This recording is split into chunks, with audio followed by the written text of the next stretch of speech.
Mans vārds ir Oskars Priede. Es esmu prezentēšanas prasmu treneris. Publiskā runa, uzstāšanās un manipulācija ar auditoriju ir tās tēmas, kas interesē mani.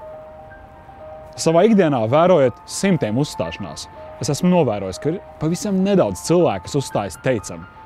Tā ļoti labi, bet absolūtais vairākums to dara neprasmīgi. Ko ar to visu darīt? Tev ir izvēle.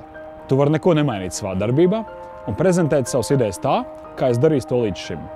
Tu vari lasīt literatūru, disciplinēti sev attīstīt, un tic man, rezultāti būs.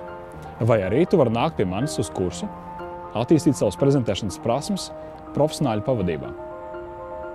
Kamēr tu izdari savu izvēli, paskaties, ko saka cilvēki, kas kursā ir piedalījušies.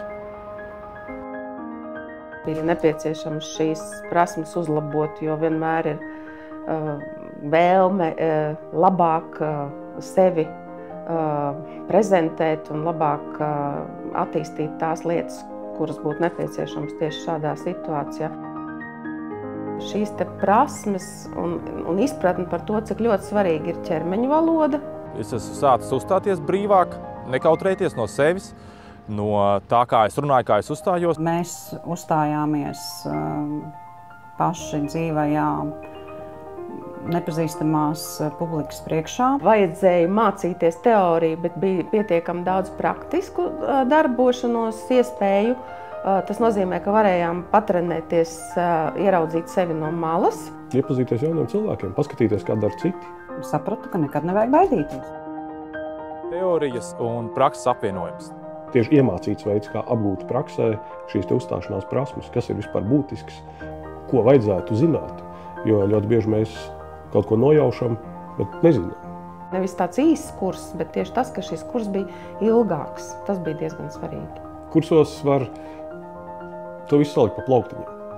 Man ļoti patīk, kad ir dialogs ar publiku, ar pārējiem semināru dalībniekiem, kad arī viņu viedoklis un viņu zināšanas pieredze tika ņemta vērā. Ļoti optimistiska, viegla, radoša un tāda pretīm nākoša gaisotne bija kursa laikā. Ja tev ir ko teikt, es tev iemācīšu to darīt pārliecināti, ietekmīgi un jaudīgi.